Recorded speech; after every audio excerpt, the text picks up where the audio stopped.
സുധീറിനെതിരെ ഒന്നിച്ചു നീങ്ങാൻ AI ഗ്രൂപ്പുകൾക്കിടയിൽ ധാരണ.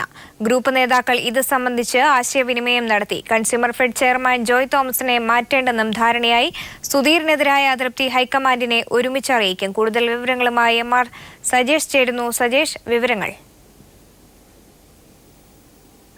നടപടികളിലേക്കാണ് AI ഗ്രൂപ്പുകൾ നീങ്ങുന്നത്. ഇതിന്റെ ഭാഗമായി സുധീരൻ നൽകിയ 2 നിർദ്ദേശങ്ങളും ഗ്രൂപ്പുകൾ ഒരുമിച്ച് നിന്ന് തള്ളും. ജോയ് തോമസിനെ മാറ്റാൻ, കൺസ്യൂമർ ഫെഡ് ചെയർമാൻ സ്ഥാനത്ത് നിന്ന് മാറ്റാൻ ആവശ്യപ്പെട്ട് സുധീരൻ കത്ത് നൽകിയിരുന്നു. ഇക്കാര്യം നടപ്പിലാക്കില്ല.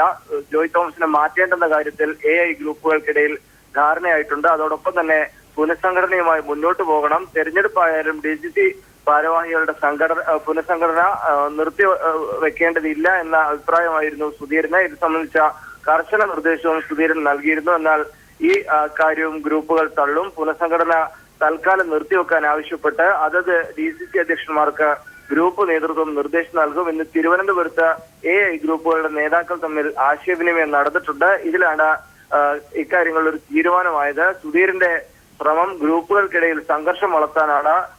ഇക്കാര്യത്തിൽ ഒരുമിച്ച് നിൽക്കണം. ഒരു തരത്തിലുള്ള സംഘർഷത്തിനും ഇട കൊടുക്കരുത്. സുധീറിന്റെ ഏകപക്ഷീയവും വിചിത്രവുമായ തീരുമാനങ്ങളെന്ന അഭിപ്രായമാണ് ഗ്രൂപ്പുകൾക്കിടയിൽ ഉള്ളത്. അത്തരം തീരുമാനങ്ങൾക്ക് കൂട്ടുനിൽക്കേണ്ട കാര്യമില്ല. ഒന്നിച്ചു നിന്നുകൊണ്ട് ഈ പ്രധാനപ്പെട്ട 2 നിർദ്ദേശങ്ങളും തള്ളിക്കൊണ്ട് സുധീറിന് കടുത്ത തിരിച്ചടി നൽകുക എന്നതാണ് ഗ്രൂപ്പുകളുടെ തീരുമാനം. അക്കാര്യത്തിലൊരു ധാരണ ആയിട്ടുണ്ട്.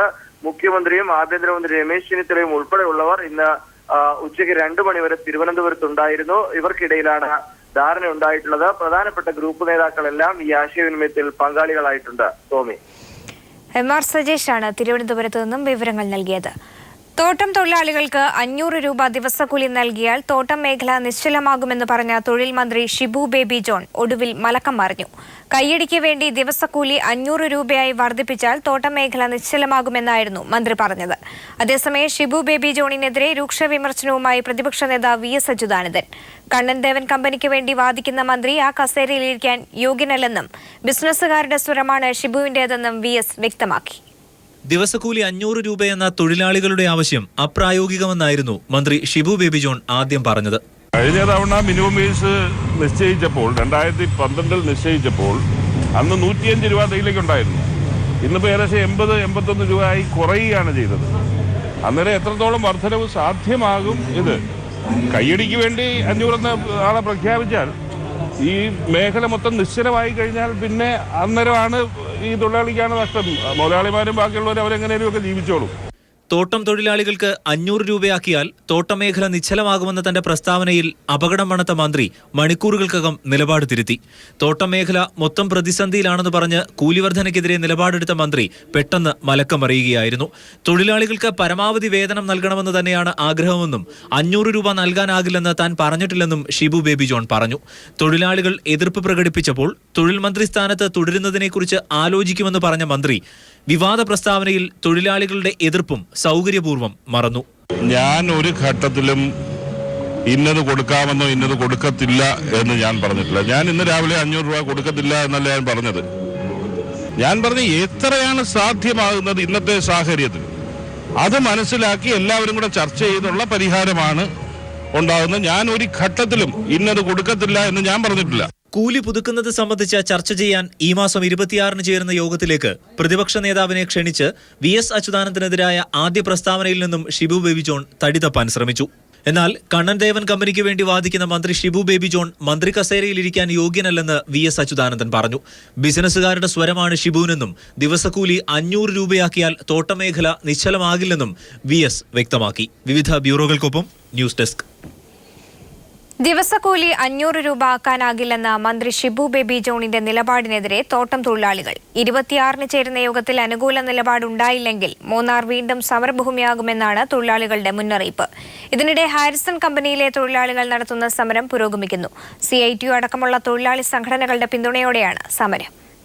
കൊച്ചിയിൽ നടന്ന ചർച്ചയിൽ ദിനവേതനം 500 രൂപയാക്കാൻ നടപടി സ്വീകരിക്കുമെന്ന് പറഞ്ഞ തൊഴിൽ മന്ത്രി ഷിബു ബേബി ജോണിന്റെ മലക്കം മറിച്ചിലിന് എതിരെയാണ് തോട്ടം തൊഴിലാളികളുടെ പ്രതിഷേധം. 26-ന് ചേരുന്ന PLC യോഗത്തിൽ തങ്ങൾക്ക് അനുകൂലമായ തീരുമാനമുണ്ടായില്ലെങ്കിൽ വീണ്ടും സമരത്തിനിറങ്ങുമെന്നാണ് അവർ മുന്നറിയിപ്പ് നൽകുന്നത്. മന്ത്രിയുടെ നിലപാട് ഖേദകരമാണെന്നും ഹാരിസൺസ് കമ്പനിയിലെ തൊഴിലാളികൾ നടത്തുന്ന സമരത്തിന് പൂർണ്ണ പിന്തുണ നൽകുമെന്നും CPIM ഇടുക്കി ജില്ലാ സെക്രട്ടറി KK ജയചന്ദ്രൻ MLA-യും S രാജേന്ദ്രൻ MLA-യും വ്യക്തമാക്കി. സ്ത്രീ തൊഴിലാളികളുടെ ജീവിത നിലവാരവും തൊഴിൽ പ്രയാസവും കണക്കിലെടുത്ത് 500 രൂപ തന്നെ കിട്ടുവാനുള്ള നടപടി കേരള സർക്കാരും തൊഴിൽ മന്ത്രിയും മുഖ്യമന്ത്രിയും ഇടപെട്ട് അതിന് നടപടി സ്വീകരിക്കണമെന്നുള്ളതാണ് അഭ്യർത്ഥന. ബോണസും കൂലിയും വർദ്ധിപ്പിക്കുക, ചികിത്സാ സൗകര്യം ഉറപ്പാക്കുക, ലയങ്ങൾ വാസയോഗ്യമാക്കുക എന്നീ ആവശ്യങ്ങൾ ഉന്നയിച്ചാണ് അപ്പർ സൂര്യനെല്ലിയിലെയും പന്നിയാർ ഡിവിഷനിലെയും തൊഴിലാളികൾ സമരം നടത്തുന്നത്. മൂന്നാറിലെ സമരം ലക്ഷ്യം കണ്ടതിന്റെ ആവേശത്തിൽ വിവിധ തോട്ടങ്ങളിലെ തൊഴിലാളികൾ സമരത്തിലേക്ക് നീങ്ങുകയാണ്. News bureau, Idukki. വയനാട്ടിലും തോട്ടം മേഖലയിൽ പ്രതിഷേധം പുകയുന്നു. അടിസ്ഥാന സൗകര്യങ്ങൾക്ക് പുറമെ തൊഴിലാളികൾക്കുള്ള ഗ്രാറ്റുവിറ്റിയും മറ്റ് ആനുകൂല്യങ്ങളും നിഷേധിക്കുകയാണ് കമ്പനികൾ. കൂലി വർധനവിനും ന്യായമായ ബോണസിനുമായ സമരം ശക്തമാക്കാൻ ഒരുങ്ങുകയാണ് തൊഴിലാളികൾ. HML അരപ്പറ്റ എസ്റ്റേറ്റിൽ 600ഓളം തൊഴിലാളികളുടെ വർഷങ്ങൾക്ക് മുൻപുള്ള ഗ്രാറ്റുവിറ്റി പോലും കമ്പനി നൽകിയിട്ടില്ല. ഇടയ്ക്കിടെ ശമ്പളം നിഷേധിക്കുന്നു. എൽസ്റ്റൺ എസ്റ്റേറ്റ് ഡിവിഷനുകളിലും സമാന സ്ഥിതിയാണ്. കഴിഞ്ഞ വർഷത്തെ ബോണസിനാണ് തൊഴിലാളികൾ കാത്തിരിക്കുന്നത്. കമ്പനികളുടെ പ്രതികാര നടപടികളാണ് ചോദ്യമുയർത്തിയാലുണ്ടാവുക. കുടിവെള്ളവും മറ്റ് ആനുകൂല്യങ്ങളുമെല്ലാം നിഷേധിക്കും. പൊട്ടിപ്പൊളിഞ്ഞ പാടികളിലാണ് തൊഴിലാളികൾ ഇന്നും കഴിയുന്നത്. മതിയായ സുരക്ഷയില്ലാതെയുള്ള കീടനാശിനി പ്രയോഗം തോട്ടം മേഖലകളിൽ വിതയ്ക്കുന്നത് മാരക രോഗങ്ങളാണ്. ജീവിതകാലം മുഴുവൻ പണിയെടുത്താലും ഒന്നും നേടാനാകാതെ പോകുന്ന തൊഴിലാളികളെന്നാൽ ഇപ്പോൾ പ്രക്ഷോഭപാതയിലാണ്. 8.33% വെട്ടിക്കുറച്ച ബോണസാണ് HML ഇത്തവണ പ്രഖ്യാപിച്ചത്. എന്നാൽ തൊഴിലാളികൾ അത് വാങ്ങിയിട്ടില്ല. സമരങ്ങളുണ്ടായാൽ ലോക്കൌട്ട് ചെയ്യുമെന്നാണ് കമ്പനികളുടെ പൊതുവായ ഭീഷണി. അടിസ്ഥാന പ്രശ്നങ്ങൾക്ക് ശാശ്വത പരിഹാരം ആവശ്യപ്പെട്ട് 28-ന് പണിമുടക്കിന് ആഹ്വാനം ചെയ്തിരിക്കുകയാണ് വയനാട് എസ്റ്റേറ്റ് ലേബർ യൂണിയൻ. കമ്പനിക്ക് 1 ഇഞ്ച് ഭൂമി അവരുടേതാണ്. അവർ ലോക്കൌട്ട് ചെയ്താൽ ഭൂരഹിതരായ തോട്ടം തൊഴിലാളികളും വയനാട് ജില്ലയിലെ ഭൂരഹിതരായിട്ടുള്ള കർഷക തൊഴിലാളികളും ആദിവാസികളും കൂടി ആ ഭൂമി പിടിച്ചെടുക്കും.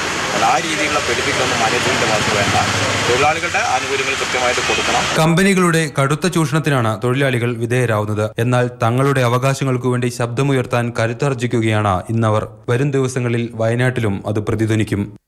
അനൂപ് KR, വയനാട്. വർഗീയതയ്ക്കെതിരെ പോരാടാൻ ഗുരുഭക്തർ CPM-നൊപ്പം നിൽക്കണമെന്ന് കോടിയേരി ബാലകൃഷ്ണൻ. സാമുദായിക പ്രമാണിമാർക്ക് ഗുരുദേവന്റെ ആത്മീയ പ്രഭ മാത്രം മതിയെന്നും ആദർശങ്ങൾ വേണ്ടെന്നും കോടിയേരി ബാലകൃഷ്ണൻ പറഞ്ഞു. മലപ്പുറത്ത് വർഗീയ വിരുദ്ധ സെമിനാറിൽ സംസാരിക്കുകയായിരുന്നു അദ്ദേഹം. മതേതരത്വം കാത്തുസൂക്ഷിക്കാൻ ജീവൻ കൊടുത്തും പോരാടുമെന്ന് CPIM സംസ്ഥാന സെക്രട്ടറി കോടിയേരി ബാലകൃഷ്ണൻ പറഞ്ഞു. വിശ്വാസികളെ കമ്മ്യൂണിസ്റ്റ് പാർട്ടിയിൽ നിന്നും അകറ്റി നിർത്താൻ ബോധപൂർവമായ നീക്കം നടക്കുന്നു. വർഗീയതക്കെതിരായ പോരാട്ടത്തിൽ ശ്രീനാരായണ ഭക്തർ CPIM-ന്റെ കൂടെ അണിചേരണം. സാമുദായിക പ്രമാണിമാർക്ക് ഗുരുദേവന്റെ ആത്മീയ പ്രഭ മതിയെന്നും ആദർശം വേണ്ടെന്നും കോടിയേരി പറഞ്ഞു. വർഗീയതക്കെതിരായ പോരാട്ടത്തിൽ ശ്രീനാരായണീയ ഭക്തന്മാർ, മതേതരത്വത്തിന് വേണ്ടി നടത്തുന്ന പോരാട്ടത്തിൽ കമ്മ്യൂണിസ്റ്റ് ഇടതുപക്ഷ പ്രസ്ഥാനത്തോടൊപ്പം സഹകരിക്കുകയാണ് വേണ്ടത്. നിഷേധാത്മകമായ നിലപാടുകൾ സ്വീകരിച്ച് സംഘപരിവാറിന്റെ ഭാഗത്തു കൂടിയാണ് ശ്രീനാരായണ ഗുരുവിന്റെ തത്വങ്ങൾ അതിന്റെ നിന്ദിക്കലായിട്ടത് മാറും. ഇന്ന് ശ്രീനാരായണ ധർമ്മത്തിനെതിരായിട്ടാണ് സംഘപരിവാർ പ്രവർത്തിക്കുന്നത്. ചാതുർവർണ്ണത്തിൽ അധിഷ്ഠിതമായിട്ടാണ് സംഘപരിവാർ RSS പ്രവർത്തിക്കുന്നത്. ചാതുർവർണ്ണത്തെ ശക്തമായ എതിർക്കുകയാണ് ശ്രീനാരായണ ഗുരുജികൾ. മനസ്പ്രതിയാണ് RSSന്റെ തത്വശാസ്ത്രം. മനസ്പ്രതിയെ തള്ളിപ്പറയാൻ നരേന്ദ്രമോദി ഇതുവരെ തയ്യാറായിട്ടുണ്ടോ? ഏതെങ്കിലും RSSകാരൻ മനസ്പ്രതിയെ തള്ളിപ്പറയുമോ? രാജ്യത്തെ സാംസ്കാരിക ഇടങ്ങളിൽ RSS കടന്നുകയറ്റം നടത്തുകയാണെന്ന് പ്രശസ്ത സംവിധായകൻ കമൽ പറഞ്ഞു. എല്ലാ കലാകാരന്മാരും ഭയപ്പെടേണ്ട സ്ഥിതിയാണ് രാജ്യത്തുള്ളതെന്നും കമൽ കൂട്ടിച്ചേർത്തു. നിങ്ങൾക്ക് എല്ലാവർക്കും അറിയാം, ഈ അടുത്ത കാലത്തായി ഒരുപാട് ഇതുപോലുള്ള സാംസ്കാരിക ഇടങ്ങളിൽ നിന്ന് യഥാർത്ഥത്തിൽ ആ ഇടങ്ങളിൽ ഇരിക്കാൻ അവകാശമുള്ളവരെ ഒഴിവാക്കിക്കൊണ്ട് ഹൈന്ദവ ഒരുതരം കടന്നുകയറ്റം, അതല്ലെങ്കിൽ ഇതുപോലുള്ള വർഗീയ താല്പര്യമുള്ളവരെ മാത്രം ആ സ്ഥാനങ്ങളിൽ ഉപരോധിക്കുക എന്നുള്ളിടത്ത് പലരും അതിൻ്റെ ഇരകളായിട്ടുണ്ട്. നമുക്ക് എല്ലാവർക്കും അറിയാം. അതിൻ്റെ അവസാനം ഇപ്പോൾ നിങ്ങൾക്ക് എല്ലാവർക്കും അറിയാം, കഴിഞ്ഞ കുറച്ച് നാളുകളായി, മാസങ്ങളായി പൂനാപുരം ഇൻസ്റ്റിറ്റ്യൂട്ടിലെ വിദ്യാർത്ഥികൾ സമരം ചെയ്തുകൊണ്ടിരിക്കുകയാണ്. അവർ ആഗ്രഹിക്കുന്ന പോലെ പറയുന്നില്ല, യോഗ്യനായ ഒരാളെ ചെയർമാനായിട്ട്. CPIM കേന്ദ്ര കമ്മിറ്റി അംഗം A. വിജയരാഘവൻ സെമിനാറിൽ അധ്യക്ഷനായിരുന്നു. സ്വാമി സന്ദീപാനന്ദഗിരി, മുള്ളൂർക്കര മുഹമ്മദ് സഖാഫി, സജിത മഠത്തിൽ തുടങ്ങി സാമൂഹ്യ സാംസ്കാരിക ആധ്യാത്മിക മേഖലകളിലെ നിരവധി പ്രമുഖർ സെമിനാറിൽ സംബന്ധിച്ചു. News bureau, Malappuram. സമാധാന സന്ദേശമുയർത്തി ആത്മീയ ആചാര്യൻ ശ്രീ എമ്മിന്റെ നേതൃത്വത്തിലുള്ള വാക്ക് ഫോർ ഹോപ്പ് ഇന്ന് ഗുജറാത്തിലെ ഗോദ്രയിലെത്തി. പദയാത്രയ്ക്ക് വിവിധ മതവിശ്വാസികൾ ഒത്തുചേർന്ന് വൻ സ്വീകരണമാണ് നൽകിയത്. മറ്റന്നാൾ വരെ പദയാത്ര ഗോദ്രയിലെ വിവിധ പ്രദേശങ്ങളിൽ പര്യടനം നടത്തും. ശ്രീ എമ്മിന്റെ മാനവേകതാ മിഷന്റെ നേതൃത്വത്തിൽ ജില്ലാ ഭരണകൂടവുമായി ചേർന്ന് ഗോദ്ര സമാധാന സമിതി രൂപീകരിക്കും. സാമുദായിക കലാപങ്ങൾ ഉണ്ടാകുന്നത് തടയുകയാണ് സമിതിയുടെ ലക്ഷ്യം. മഹാത്മാഗാന്ധിയുടെ നാട്ടിലെത്തിയതിൽ സന്തോഷമുണ്ടെന്ന് ശ്രീ എം പറഞ്ഞു. കന്യാകുമാരി മുതൽ കശ്മീർ വരെ സംഘടിപ്പിച്ചിരിക്കുന്ന ഏകതായാത്ര ഇതുവരെ 3590 കിലോമീറ്റർ പിന്നിട്ട് കഴിഞ്ഞു. അടുത്ത വർഷമാണ് പദയാത്ര സമീപിക്കുന്നത്. ഇപ്പോൾ ഞങ്ങൾ ഗുജറാത്തിൽ എത്തിയിരിക്കുകയാണ്. ഗോദ്രയിൽ എൻട്രി ചെയ്യുകയാണ്. ഞങ്ങൾ